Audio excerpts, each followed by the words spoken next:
Thank you, Camille, for that introduction, and thank you everyone for having me. So, I will be talking about urban sustainability for this webinar in celebration of Urban October and the recent celebration of World Habitat Day. This webinar will be an overview of the concept of urban sustainability. So, we have three aims for this webinar. First is to familiarize with the terms urban and sustainable and understand their meaning together. Second is to contextualize urban sustainability in the Philippine setting. And since the COVID-19 pandemic is changing many aspects of urban areas, we also contextualize urban sustainability in this sense. Lastly, I will be providing precedents from time to time so we have a visual appreciation of the concepts. Let's begin with understanding the urban. We associate urban with cities, and we can characterize urban areas based on factors such as the clustering and growth of systems and of the built up environment. These are caused by the growing needs of society. Urban places come from the movement of people or migration between cities, non urban areas, and distant places based on need and based on opportunity and availability. However, because society grows and the needs to survive continue to become massive, and our historical existence has seen many unsustainable practices, urbanization then faces problems. So let's have a brief history lesson about urbanization and its limits and consequences.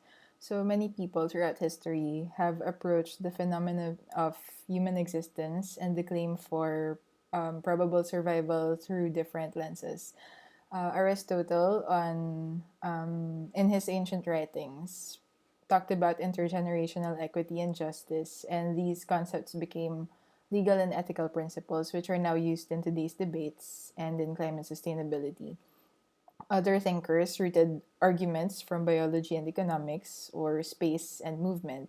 Malthus projected rapid population growth in colonies and warned about enough room and food for continued survival. More than a century after the Malthusian theory, Ehrlich fiercely argued how the human population's growth rate should be balanced, or mankind, to quote, mankind will breed itself into oblivion. Davis framed demography with settlement movements. He argued urbanization stems from rural urban migration, not birth and death rates. So that's a factor that comes into play. He describes a continued exodus into present agglomerations of already urbanizing centers, and he called this to be, to quote, disastrous. So, these thinkers in history brought the points which we are experiencing today.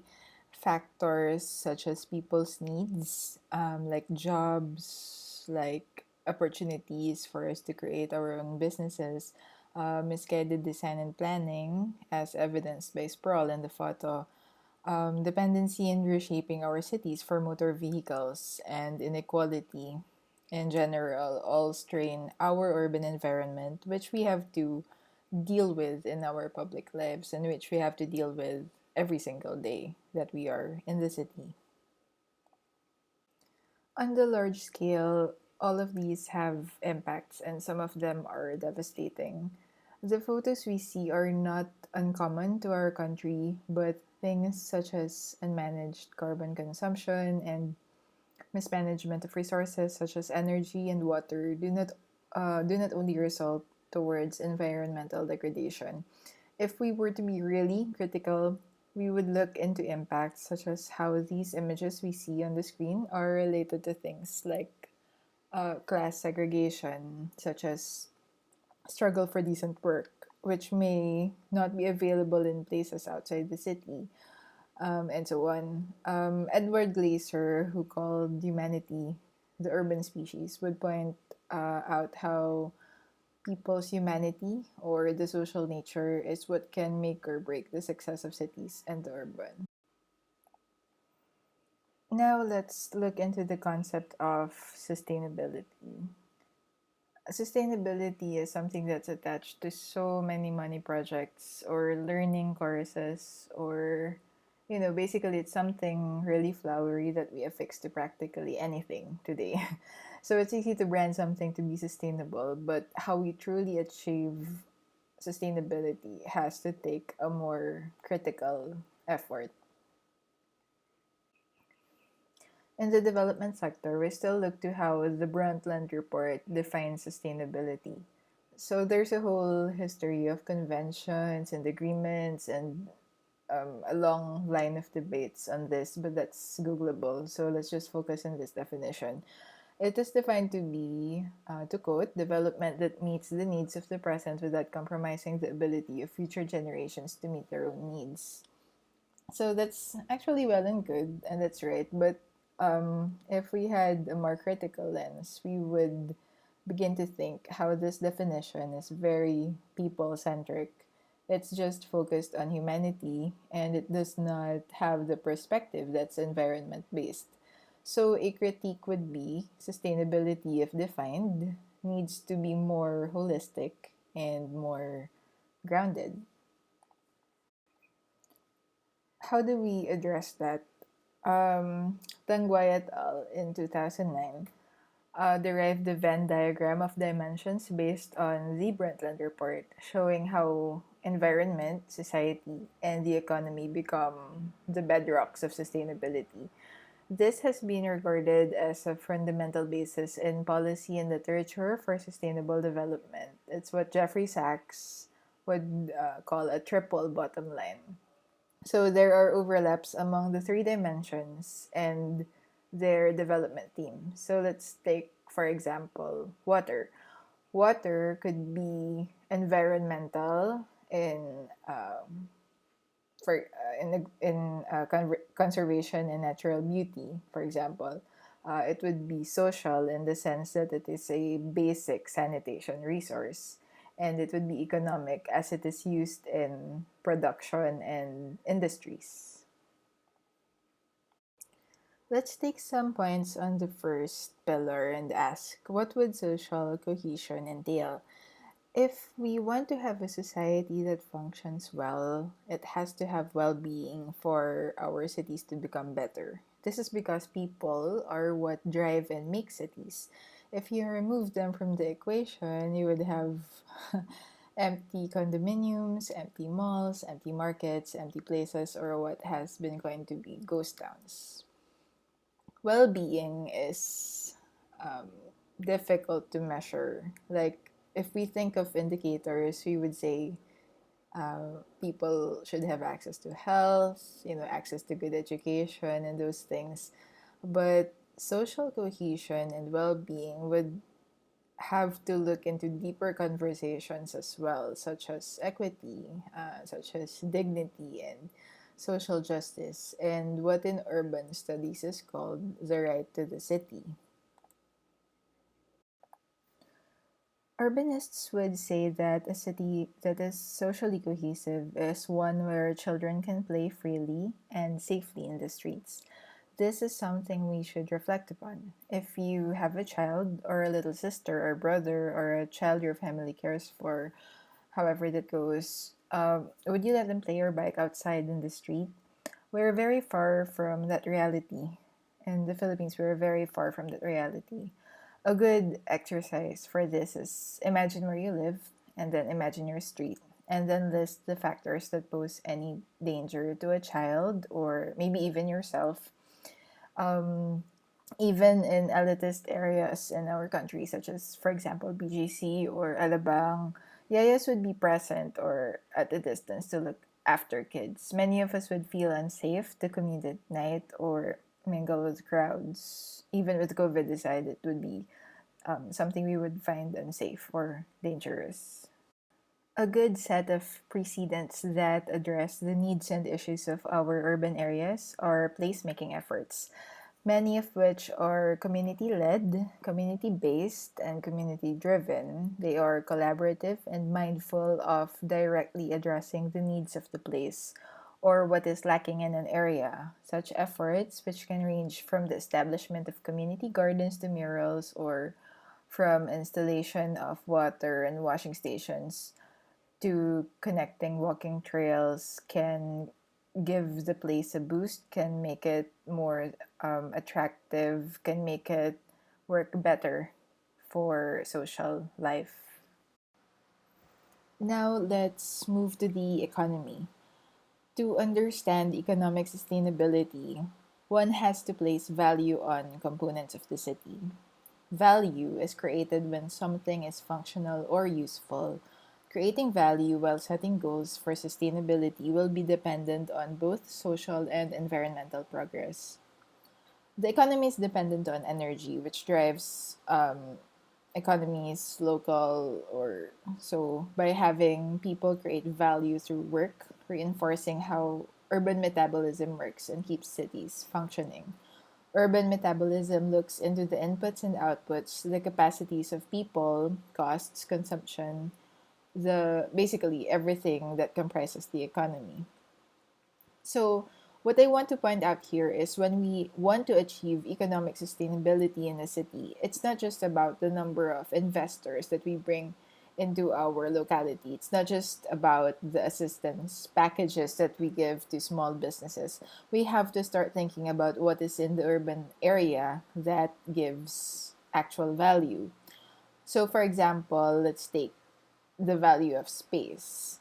In the Philippines, the car parked on the sidewalk is so common and something non commuters really wouldn't mind. But for a pedestrian, a jogger, or a commuter, it's extremely annoying because you can't use the space that's meant for you. Economically, we do not give value to that particular space. In other parts of the city, if we take this argument, we would begin to think about our streets and roads and highways and think of the value that those spaces give us. A report by JICA in 2018 showed how we are losing 5.4 billion daily due to traffic. While traffic and transport in the country have many more factors that should be taken into account.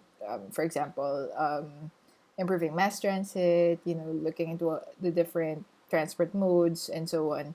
For the discussion of economic sustainability, rethinking space demonstrates how much there is that we can utilize and that we can actually improve on. An example that addresses this could be congestion pricing, or it's also called value pricing.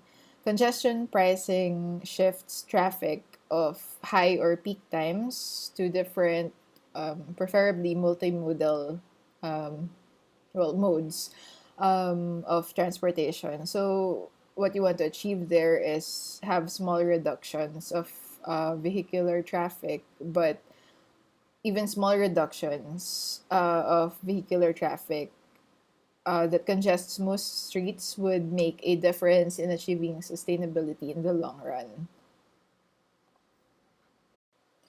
Another example we can take is time. This is something I can't stress enough living outside the Philippines and know the difference of time that is saved by society in general. In our country, in the Philippines, we have to move about the city with different beep cards. We have to pay things manually most of the time. We have to wait in a queue and so on. When you could do so many other things when with your time. The point of this is how urban areas can become more sustainable by systemizing our processes and becoming more economically collaborative. Things such as Apple Pay and contactless payment are normal in other countries and take 1 or 2 seconds to process transactions for transport, for example, for payment, for the supermarket. And these are concrete things that we do not enjoy. So far, what comes close is maybe Gcash, the use of QR codes for transactions. But then another problem is how much our providers make us wait because of slow internet. So this is an example of so these are all examples of how we can begin to criticize how we should be putting more value on time. Value is placed on human resource, but we have to do this ethically. Some ways we can improve local economic development are to revitalize inner neighborhoods but not push out the communities, or as they say, go local. And then strengthen the micro activities that give life to the small vendors and shops and what do you call this? The sari sari store. Valuing human resource also takes a creative society, and with that sprouts entrepreneurship. You cannot have entrepreneurs if your society does not have a chance to be creative. If the space is not creative, they have to be able to venture out. So this also gives us a chance to build stronger social capital within our localities.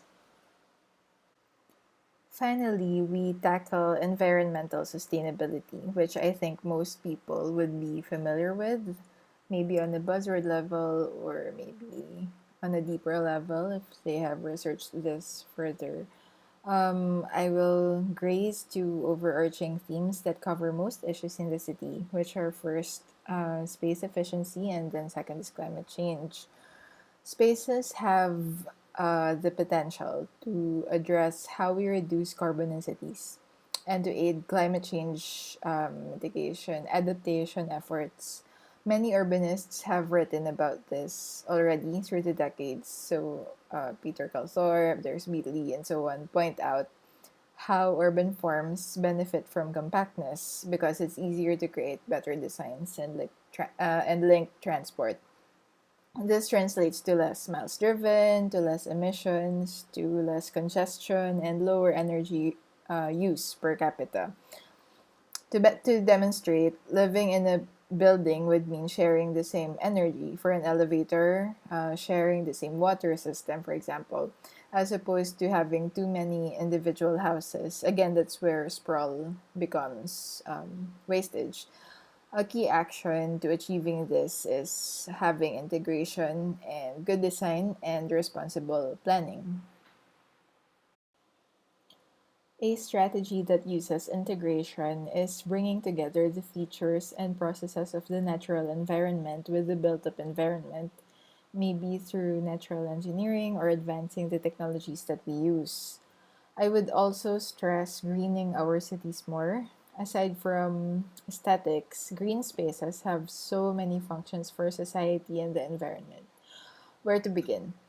Green spaces can function for water drainage and flood protection, can function for urban cooling, for carbon storage, for welcoming biodiversity, for increasing tree canopy coverage, which we sorely need in our hot cities.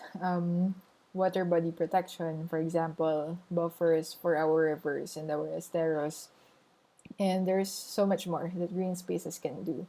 Embracing greener cities takes urban biophilia or a love for nature. It takes constructing a blue green framework for the city or even the metropolitan for um, for things to work. What we have to bear in mind is how there should be fluidity between people and nature and the places we live in, and this is a term. Uh, this is actually termed urban consonants. While cities such as New York, London, and global powers have many examples of green spaces, let's take a precedent somewhere closer to home in Southeast Asia. This is the Cholalon University Centenary Park in Bangkok. I visited this 2 years back, and what we can learn from this park is that it is multifunctional. It stores water and helps prevent flooding in the city. It provides a breather in a very busy urban area, and it has elements that encourage people to use this space for recreation, for play, for studying, for rest, and for exploration. What I want to point out here is how this park is effective and crucial to Bangkok because they view the natural environment as part of infrastructure. In the Philippines, many of our cities see greening as tiny planters or tree planting, which fails a lot of times, or cleanups, while we view infrastructure as roads and highways or bridges and overpasses. We have plenty of opportunity to become more creative in introducing green infrastructure, which leads to long term environmental sustainability. Serious impacts of urban areas entail massive sustainability changes. So, how do we make sense of all of these concepts and apply them in our cities? We we create criteria for each of the three pillars: social cohesion, economic development, and environmental sustainability, and base our actions on these sets of criteria so that any efforts, such as programs or projects that we introduce, could be measured for their contribution towards sustainability. Integration is most important between urban initiatives. Also, an effort addressing all the three pillars is preferred for cities. It's crucial to contextualize urban sustainability, and we will do so in the context of the Philippines and of COVID 19 since it is reshaping how we manage urban areas. The issues that the Philippines faces are not uncommon among countries in the global south. Many Filipinos live in poverty, and we experience many impacts that root from systemic and historic problems, many of which manifest in our physical spaces. Applying the framework would mean we would have to improve on the questions we ask. For example, when we think about our cities, achieving social cohesion would make us ask questions such as how happy is the Filipino? Or do I engage with the poor communities near my village? Or how dignified is our society if we allow human rights violations to pass? Or how safe are our women and children? For economic development, again, we ask questions that look into value. For example, how does a Dolomite beach affect public welfare? Or how do our local entrepreneurs thrive? Or what is the value of our streets? Lastly, for environmental sustainability, pointed questions we can ask are how green are my surroundings? Or how much rainwater do I personally save? How much does my neighborhood save, if at all? Why are our eagles locked up in a park in Quezon City when they could have a habitat where all the malls and subdivisions are built? Or how much energy do I expend driving? And so on. Taking the framework further would lead to developing or reviewing existing indicators, some of which are tallied to rank cities worldwide. In some recent rankings, the Philippines, particularly Manila, didn't fare too well in measurements that make up quality of life, such as purchasing power, safety, healthcare, pollution, climate, and traffic commute time. These reports give us an idea of how close or far we get to what is ideally sustainable. It is very important for us to reflect on how indicators in such reports are not just for competitions of local governments, but are actually experienced by very many Filipinos. We should always be reminded that our everyday environment affects and shapes us as a society. The context of the COVID 19 pandemic has implications for urban areas. COVID pushes us to think how, on top of many issues which Philippine cities face, we can push for urban sustainability. A rethink of our public realm is necessary because of the requirement of physical distancing. Parks, cycling networks, and walking trails within the city would address our constrained mobility. Urban health is also pressing, and not just physical health, but mental and emotional as well. Cleaner environments and spaces that allow us to remove stress, such as gardens and grass areas, are crucial. Supporting local initiatives are also most important to keep local economies alive. For this part, I will be going through some images that highlight several issues that the country has encountered during the pandemic. Changes in spatial use and structure, mobility, violations of citizen rights, weak social protection, lack of decent, affordable housing, lack of human orientation and infrastructure, and increased plastic and waste. Let's tabulate the issues mentioned. This is by no means an exhaustive list, but I chose to outline what I see as pressing from an urban perspective. This leads us to think about possible solutions for our cities. Now let's take a look at precedents for inspiration of initiatives that we could do.